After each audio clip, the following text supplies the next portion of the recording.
Yeah, Maggie, good afternoon from Istanbul, just in front of the airport. There's a lot of new developments. You just hit the top piece that we've just learned from a senior Turkish official, that there is strong evidence that these three bombers who essentially blew themselves up 2 nights ago here came from the ISIS stronghold of Raqqa in Syria. So that's number one.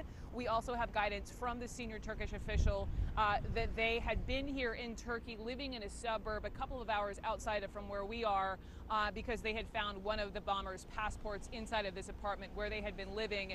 And we know that this plot, again, according to the senior Turkish official, had been directed, or they had been connected to specifically ISIS leaders. We also have learned that the bombs, the suicide vests, and the explosive devices that were used and detonated inside the doors inside this airport came from outside of Turkey, were made separately, and then were brought in to be used with these three bombers. As far as who these people were, we have nationalities, Maggie, so let me just run through. We know one of them was from Russia, specifically the Black Sea area of Dagestan. It was that bomber's Russian passport that was found in that flat here in Istanbul.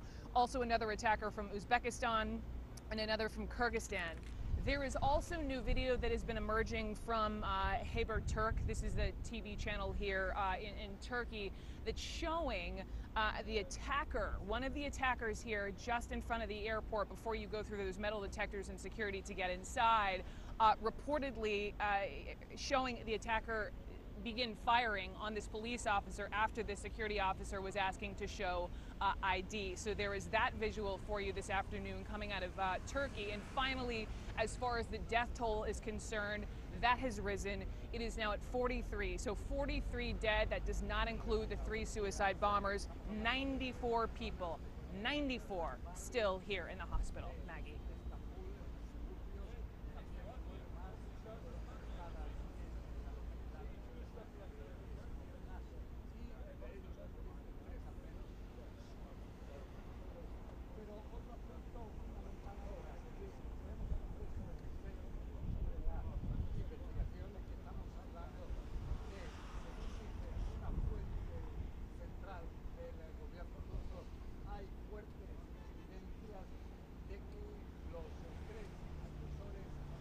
Yeah, I mean, you talk about trying to anticipate this, who knows? Who knows also how long they've been living here? Again, according to the senior Turkish official, they've been in this flat in the Istanbul suburb for maybe a month. This is a massive, massive city. So you have that, and you also have the flow. That's been one of obviously the criticisms here of Turkey. We're bordering Syria, the poorest border. It's only really been sealed in the last year.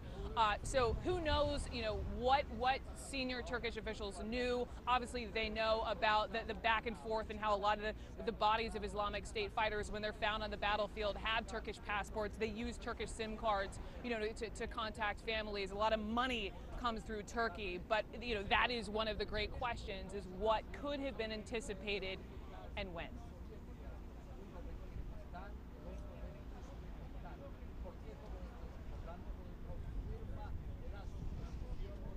Thank you. I didn't hear the first half of her question. Thank you. What did they say? It was Maggie at the end. It was all Maggie. It was all Maggie. It's fine.